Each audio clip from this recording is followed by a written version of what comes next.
Assalamualaikum, senang banget bisa ketemu lagi di pembahasan kita kali ini. Hari ini kita akan langsung membedah satu topik yang jujur aja sering banget dihindari atau dianggap tabu. Tapi bahayanya itu nyata dan diam-diam lagi merusak di tengah masyarakat kita loh. Kita bakal bahas tuntas sebuah sumber yang ngupas efek berbahaya dari tontonan 18+. Dan dengerin ya, ini bukan sekedar ceramah moral biasa, sama sekali bukan.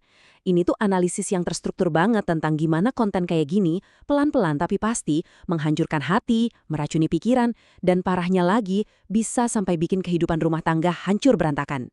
Di penjelasan kali ini kita bakal lihat gimana ancaman tak kasat mata ini bekerja step by step, dan kenapa kita semua harus ekstra waspada sama apa yang kita biarin masuk ke pikiran kita. Coba deh, kita mulai dari satu pertanyaan yang sangat mendasar. Apa iya, ini cuma hiburan biasa? Soalnya gini, banyak banget orang di luar sana yang nggak sadar kalau mereka lagi terjebak dalam ilusi yang super berbahaya ini. Di zaman modern sekarang, orang-orang tuh sering nganggap nonton konten 18+ itu hal yang lumrah-lumrah aja. Katanya sih nggak ada korbannya, nggak bahaya, atau ya cuma buat lepas penat habis seharian kerja. Tapi, sumber yang kita bahas ini menantang banget pandangan itu. Tanpa kita sadari, apa yang sering dilabeli sebagai hiburan, ini sebenarnya lagi kerja keras ngerusak pikiran kita dari belakang layar. Dia pelan-pelan meracuni hati dan benar-benar ngubah cara otak kita bekerja. Jadi, ini bukan cuma soal apa yang kamu tonton di layar HP selama beberapa menit, tapi ini soal persepsi jangka panjang yang ditanam permanen di dalam kepala kita. Ngeri kan? Nah, poin krusialnya itu ada di kronologi jebakannya. Mari kita perhatiin gimana sih proses ini terjadi. Semuanya itu hampir selalu dimulai dari satu hal yang kelihatannya sepele banget. Penasaran. Cuma satu klik iseng gara-gara rasa ingin tahu. Tapi jangan berhenti di situ. Langkah kedua ini nih tempat bahaya aslinya dimulai. Rasa penasaran tadi dengan cepat banget bermutasi jadi sebuah kebiasaan. Tontonan yang awalnya cuma coba-coba, sekarang malah jadi rutinitas. Dan begitu udah jadi kebiasaan, boom, kita masuk ke tahap ketiga.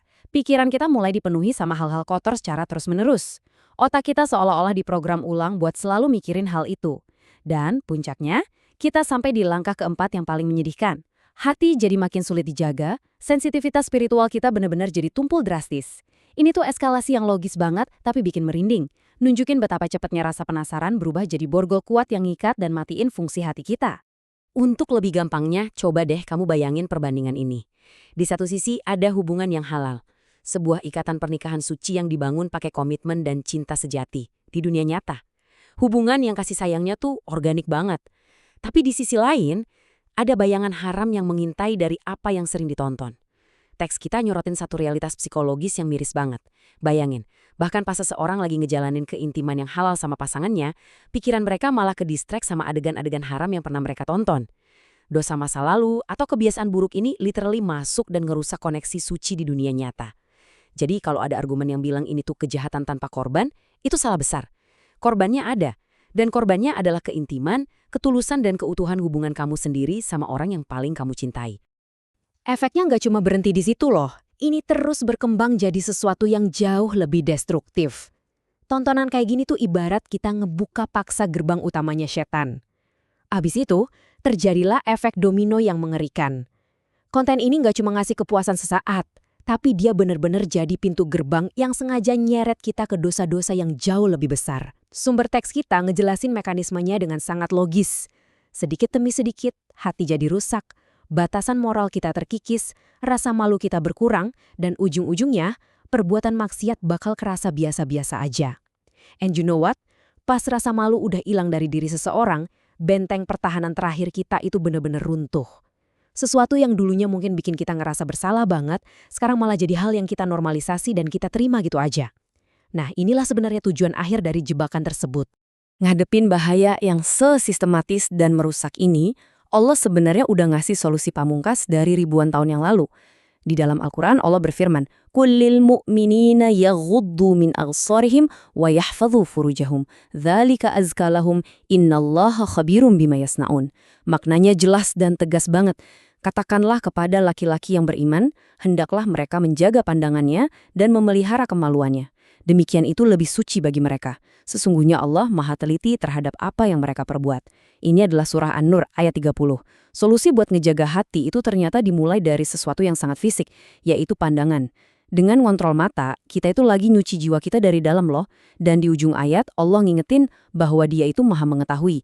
Setiap klik di internet, setiap tatapan curi-curi, dan setiap niat yang kita sembunyiin pas lagi sendirian, semuanya Allah tahu.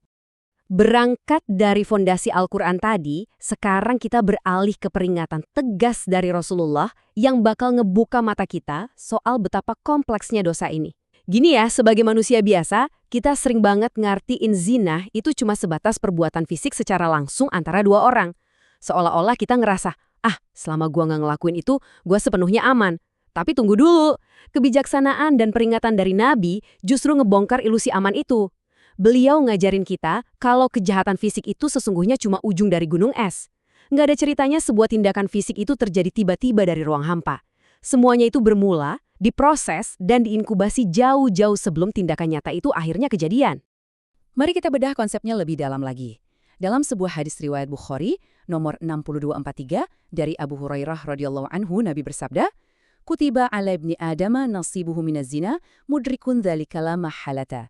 Fal-'ainani zinahuma an-nadhar, wal-udhnani zinahuma al-istima'u, wal-lisanu zinahul kalam, wal-yadu zinahal batshu, wal-rijlu zinahal khuta, wal-qalbu yahwa wa yatamanna, wa yushaddiku dhalikal farju wa yukadzibuhu." Yang artinya, telah ditentukan atas anak Adam bagian zinanya yang tidak dapat dihindarinya. Zina kedua mata adalah melihat, zina kedua telinga adalah mendengar, zina lisan adalah berbicara, zina tangan adalah dengan meraba atau memegang, zina kaki adalah melangkah, dan zina hati adalah menginginkan dan berangan-angan. Coba deh kamu perhatiin, betapa sistematisnya korupsi spiritual ini menjalar lewat kelima panca indera kita saat kita dengan sengaja mengonsumsi konten terlarang itu. Mata asyik nikmatin visualnya, telinga nyerap suaranya, terus hati mulai ngebangun fantasi di atasnya. Benar-benar semua indera ikut berpartisipasi dalam keburukan. Dan kalimat penutup dari hadis tadi itu ngebawa kita ke realitas yang paling menakutkan, sekaligus jadi peringatan terbesar buat kita. Lalu semua itu dibenarkan atau direalisasikan atau didustakan oleh kemaluannya. Ini tuh hukum sebab akibat yang absolut, nggak bisa dibantah. Semua input visual dan audio yang kotor, ditambah angan-angan liar di dalam hati, pada akhirnya bakal numpuk dan mendikte tindakan fisik tubuh kita kalau nggak cepat-cepat kita kendaliin dan putus rantainya. Hati yang udah terlanjur dipenuhi keinginan kotor, pelan tapi pasti bakal ngeruntuhin akal sehat seseorang, terus ngedorong mereka buat wujudin fantasi haram itu di dunia nyata. Jadi apa yang awalnya cuma mengendap diam di kepala, ujung-ujungnya bakal maksa keluar jadi sebuah tindakan fisik. Kesimpulannya, benar-benar jelas dan mendalam banget ya. Apa yang kita lihat hari ini, itulah yang ngebentuk hati kita di masa depan. Ngejaga pandangan di era digital ini emang bukan perkara sepele, ini perjuangan yang luar biasa besar. Tapi, pembahasan kita juga ngasih pesan harapan yang kuat. Kalau misalnya kamu pernah terjatuh di kebiasaan buruk ini, jangan pernah putus asa dari rahmat Allah. Segera bertaubat, tutup semua aksesnya, dan tinggalin tontonan haram itu sebelum hati kamu benar-benar jadi keras sebagai batu dan sulit buat balik lagi. Semoga Allah senantiasa ngejaga pandangan kita, nyuci hati kita, dan ngelindungin keluarga kita dari fitnah maksiat yang berserakan dan gampang banget diakses di zaman modern ini. Pertanyaannya buat kamu hari ini, pilihan apa yang bakal kamu buat sekarang buat mastiin hati kamu tetap jernih di masa depan? Allahu a'lam bishawab. Semoga konten ini bermanfaat. Jangan lupa sebarkan kebaikannya dengan tombol share dan dukung kami dengan like dan subscribe.